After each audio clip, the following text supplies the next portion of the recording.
오늘 예배를 이 말씀을 시작하면서요. 한 가지 질문을 드리고 싶어요. 지난 한 주간 우리 성도님들 회개의 삶을 살아오셨는지 지내셨는지 한번 여쭙고 싶습니다. 제가 말하는 회개는 단순히 주님 제가 잘못했습니다. 용서해 주십시오 라고 고백하는 정도의 회개가 아닌 건 여러분 아실 거예요. 지난주 말씀 기억하실 겁니다. 회개는 삶의 방향을 돌이키는 것이죠. 내가 내 삶의 주인이었던 그 자리에서 내려와서 예수님을 참된 주인으로 모시는 삶입니다. 나를 위해 살던 삶을 돌이켜 주님을 위해 사는 삶이죠. 그러기 위해서 내 생각, 내 감정, 내 판단, 내 주장, 앞서던 것을 다 돌이켜서 바울이 이야기한 것처럼 나는 죽고 예수로 살아가는 삶.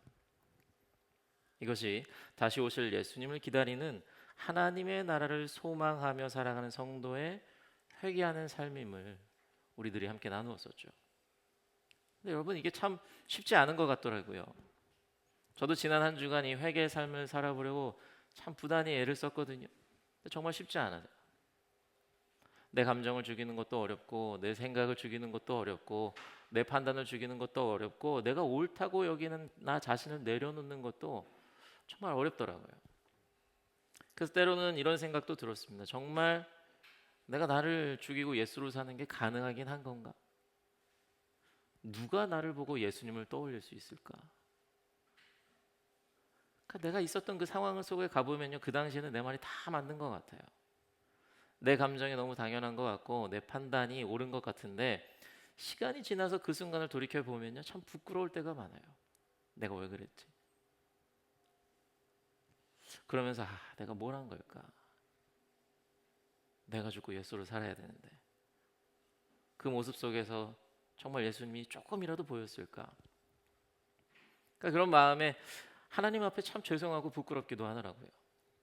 근데 그럴수록 제 마음에 그 말씀을 계속해서 더 붙들고 살려고 노력했습니다. 나를 죽이자. 나를 죽이고 예수를 살자. 지난주 함께 나눴던 그 회개 말씀이 생각날 때마다, 그리고 삶 속에서 하나님이 떠오를 때마다 계속 이 말을 되뇌었어요. 나는 죽고 예수를 살자. 나는 죽고 예수를 살자. 그러자 아주 조금이지만 제 안에서는 조금씩 변화가 일어나는 것 같더라고요. 제 주변 사람들은 뭐 모를 수도 있어요. 근데 저 자신은 알겠더라고요. 역시 말씀이 있으니까 나가 변하긴 변하는구나. 그 말씀을 계속 되뇌우고 외치고 살다 보니 그래도 조금은 변하는구나. 역시 말씀이 내 안에 있는 게 중요하구나. 그러면서 다시 한번 소망하게 되더라고요. 우리 성도님들.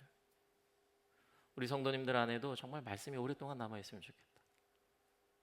남아있는 것에서 그치지 않고 계속 그 안에서 생기를 갖고 힘을 갖고 움직이고 살아있고 그 말씀이 계속 외쳐지면 좋겠다 라는 마음을 갖고 기도하면서 한 주간을 보냈어요. 우리 성도님들 정말 우리 말씀이 여러분들 안에 늘 남아있기를 간절히 소망합니다. 그리고 계속 그 말씀이 울려지고 외쳐지기를 소망합니다. 그러니까 말씀을 듣고 그 말씀이 계속 여러분들 삶 속에서 힘 있게 움직이고 그 말씀의 움직임에 따라서 여러분들의 삶의 모습이 결정되었으면 좋겠어요. 말씀이 우리 안에서 힘을 잃으면요, 우리들은 변할 수가 없습니다. 그렇지 않으면 우리의 모습을 통해서 예수의 모습이 정말 눈꼽만큼도 찾아보기 어려울 거예요. 그렇게 늘 하나님의 말씀을 항상 기억하셨으면 좋겠어요. 의도적으로 혹은 계획적으로라도 꼭 말씀을 기억하고 반복하고 되새기고 외치면서 살아가시길 바라요. 그게 우리들의 모습과 우리들의 삶을 하나님께서 원하시는 방향으로 조금씩 만들어 갈 겁니다. 그리고 오늘 말씀을 보면요, 그렇게 말씀이 우리 안에 깊이 새겨지고 외쳐지는 삶이야말로 예수님께서 우리들에게 바라시는 것이겠구나라는 것을 다시 한번 깨닫게 해줍니다. 오늘 말씀에는요, 우리가 아주 잘 아는 예수님의 비유 이야기가 담겨 있죠. 씨 뿌리는 사람의 비유입니다. 어떤 사람이 씨를 뿌리죠. 그런데 그 씨가 조금은 길가에, 조금은 돌밭에, 조금은 가시덤불에, 그리고 나머지는 좋은 땅에 떨어져요. 그 씨가 열매를 맺는 온전한 과정을 이루는 땅은 좋은 땅밖에 없습니다. 그리고 이 비유 우리가 다 읽진 않았지만 18절 이하를 보면 하나님의 말씀을 듣고 그 말씀에 어떻게 반응하는지에 대한 그 해석을 예수님께서 설명해 주셔요. 말씀을 듣고도 깨닫지 못하는 것은 길가에 뿌리는 씨와 같은 사람이고, 또 말씀을 듣고 기쁘게 받아들이지만 그 말씀이 오래가지 못하는 사람은 돌밭에 뿌린 씨와 같은 사람이고, 말씀을 듣긴 하지만 유혹을 못 이겨 열매를 맺지 못하는 것은 가시덤불 속에 뿌린 씨와 같은 사람이고, 또 마지막으로 좋은 땅에 뿌린 씨는 말씀을 듣고 깨닫는 사람을 두고 하는 말이라고 설명해 주시죠. 이 이야기 한 번쯤은 들어보셨을 거라 생각이 돼요. 저도 어렸을 적부터 많이 들었던 말씀입니다. 근데 오늘 이 말씀을 여러 번 읽으면서 묵상을 해봤는데요. 예수님께서 당신의 사역을 하시는 동안 그 마음이 어떠셨을까? 어쩌면 꽤 많이 안타까우셨겠다, 그런 생각이 들더라고요. 여러분, 예수님은요, 그의 공생의 기간 동안 정말 많은 말씀을 가르치시고 전하셨어요. 오늘 본문 말씀에서도요, 가르침을 전하고 계셨고요, 본문 이전에도 본문 이후에도 예수님은 계속 우리에게 말씀을 전하셔요. 정말 많이 가르치셨습니다. 많이 전하셨어요. 이러한 예수님의 가르침의 말씀, 그 전한 목적은요, 그들이 하나님을 향해 돌아오는 것이고 바른 믿음을 갖는 것이었겠죠. 근데 예수님의 말씀을 듣고 믿음을 가졌다라고 직접적으로 설명해 주는 성경 구절은요, 얼마 되지 않아요. 예수님의 말씀을 듣고 믿었다, 이렇게 설명하는 거죠.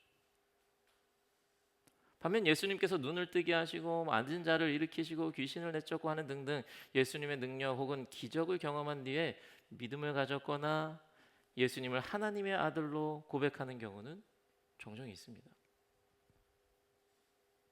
그렇지만 우리들은 잘 알고 있잖아요. 믿음은 들음에서부터 난다고요. 복음의 능력은 말씀을 들음에서부터 시작이 됩니다.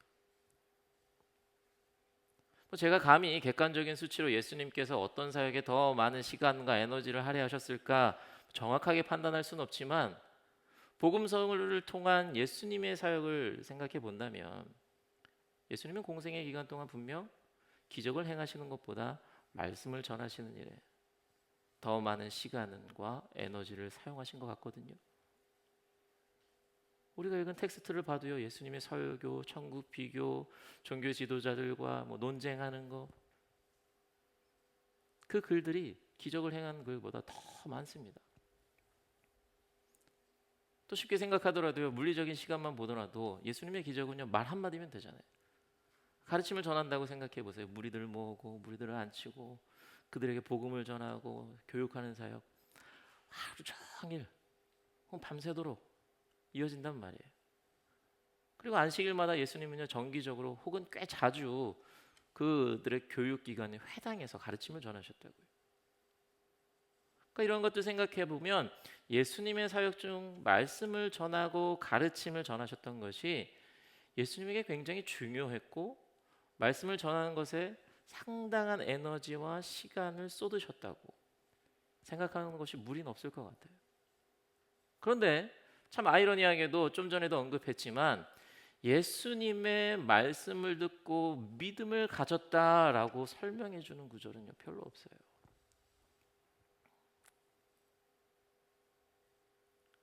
그래서였는지 도마에게 하신 말씀이 우리들에게 더 찔림을 주는 것 같아요. 그렇게 말씀하시잖아요. 보지 않고 믿는 자가 더 복되다고.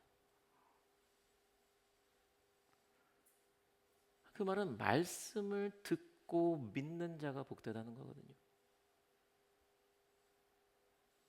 말씀을 듣고 믿는 것이 예수님께서 원하시는 믿음이라고도 생각할 수 있을 것 같고요.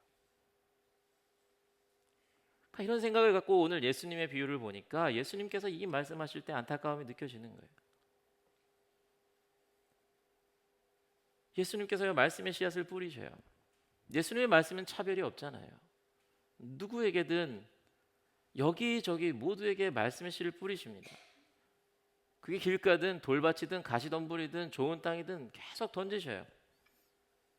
그렇게 예수님의 말씀은 모두에게 뿌려졌지만 그 말씀이 모두가 씨를 맺는 데까지 연결되지 않아요. 어떤 형편없는 설교가도 아닙니다. 신학 공부한 지 얼마 안 된 신학생의 한 설교도 아니에요. 하나님의 아들인 예수님께서 직접 설교하셨다고.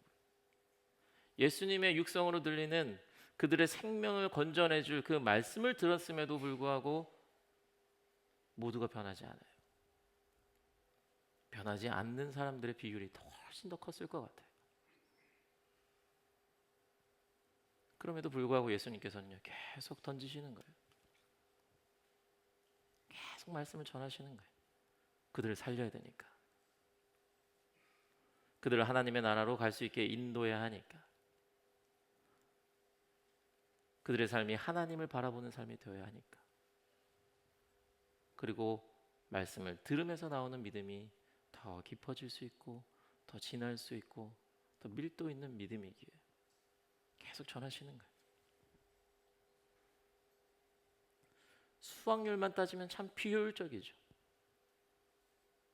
말씀을 던질 때마다 안타까움이 더 크셨을 수도 있어요. 그럼에도 불구하고 계속해서 말씀의 씨앗을 뿌리시는 거예요. 그냥 예수님의 마음을 생각하면서 오늘날 교회들을 한번 생각해 봐요. 교회를 이루고 있는 모든 크리스천들이 말씀을 받아들이는 좋은 땅이라고 할 수 있을까? 믿는 자라고 자부하고 예수 그리스도의 제자가 되겠다고 다짐하면서 모인 교회라고 하지만 그들이 과연 말씀을 듣고 선한 열매를 맺을 수 있는 좋은 땅이라고 할 수 있을까? 이 질문을 스스로에게 던지고 고민하면요, 너무 안타깝지만 저는 큰 주저함 없이 대답이 나옵니다. 그렇지 않을 거라고.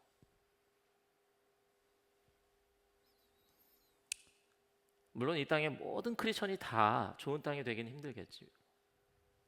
그렇지만 교회 안에서마저도 좋은 땅보다 좋지 않은 땅이 더 많은 것 같아서 안타깝기만 해요.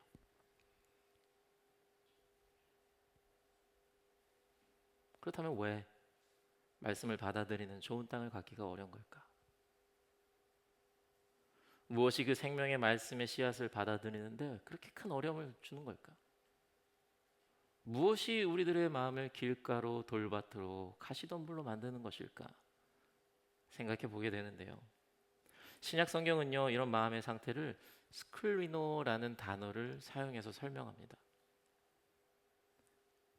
이 단어는요, 길처럼 단단하고 점점 굳어지고 완고해지는 상태, 마음의 완악함을 말할 때 쓰이는 단어예요. 그래서 사도행전 19장 9절을 보면요, 바울이 복음을 전할 때 이렇게 이야기해요. 그러나 몇몇 사람은 마음이 완고하게 되어서 믿으려 하지 않았다라고 합니다. 마음이 완고하게 돼서 복음을 받아들이지 않아요. 딱딱한 마음을 갖고 있어요. 또 히브리서 3장 8절과 15절을 보면 너희가 하나님의 음성을 듣거든 너희 조상들이 광야에서 시험받던 날에 반역한 것과 같이 너희 마음을 완고하게 하지 말아라 라고 하셔요. 하나님의 음성을 들으려면 너희 마음을 완고하게 하지 말아라. 하나님의 말씀을 들으려면 마음을 딱딱하게 하지 말아라. 근데 이 마음의 완고함, 이 스클리노가 말씀을 듣기 위한 마음, 그 마음을 단단하게 만들어 버렸는데요.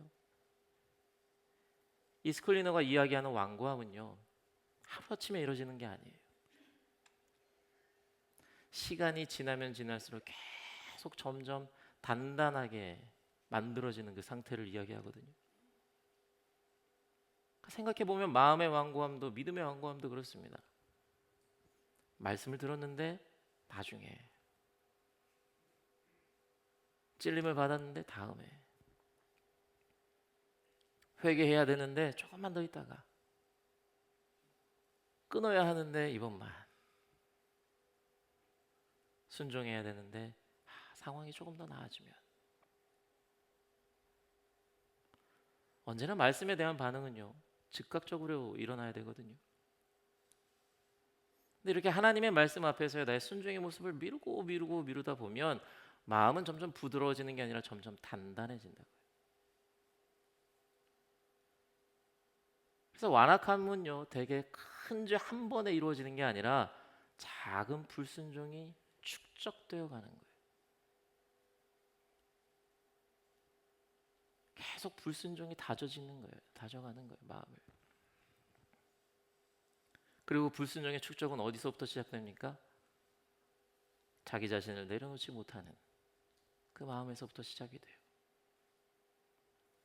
하나님보다 나 자신을 더 높은 데 두다 보니까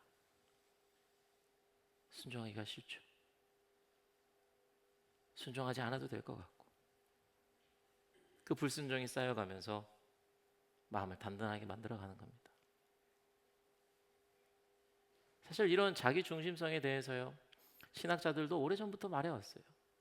여러분 다 들어보셨을 거예요. 어거스틴은요, 모든 죄의 시작은 교만이라고 했고요, 아퀴나스는 그 교만의 밑바닥에는 무질서한 자기 사랑이 있다고 이야기해요. 그러니까 결국 죄의 핵심은요, 하나님보다 자기를 더 붙드는 거예요. 하나님 뜻보다 내 뜻이 더 중요해요. 그래서 작은 불순종이 반복되고 그 반복된 불순종이 계속 딱딱하게 길가로 돌밭으로 가시덤불로 만드는 거예요. 그래서 이 완악함의 뿌리는요, 습관이 아니라 더 깊이 들어가면 자기 중심성이라고 이야기할 수 있는 거예요. 그래서 교만은 계속 속삭입니다. 이 정도는 괜찮아. 이 정도는 괜찮아. 너가 뭘 그렇게 큰 잘못을 했다 그래. 저 사람이 더 잘못했지. 나중에 해도 돼. 네가 잘못한 게 뭐 있어. 계속 스스로에게 그렇게 속삭이는 거예요. 회개를 지연시키고 불순종을 합리화하고 말씀보다 자기를 옳게 느끼게 만들죠. 기도의 자리에서 기도를 쉬게 만들고 회개의 자리에서 회개를 막고, 그러면서 말씀이 들어오지 못하게 막는 겁니다.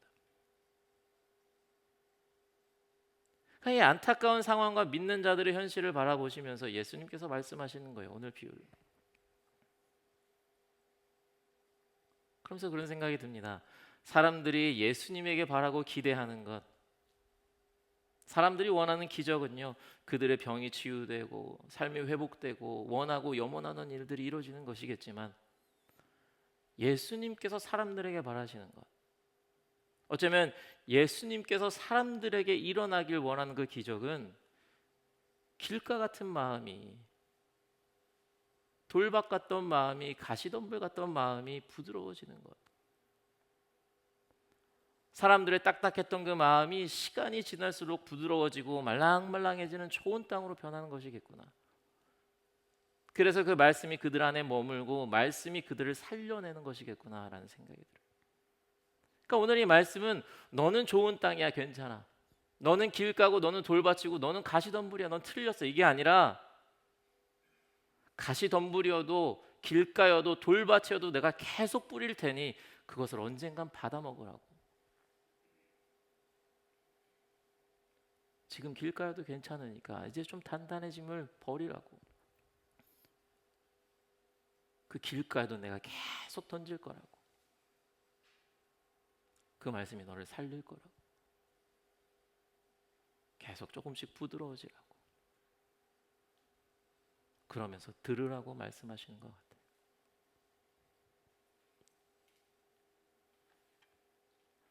오늘 우리들이 기억해야 할 것은요,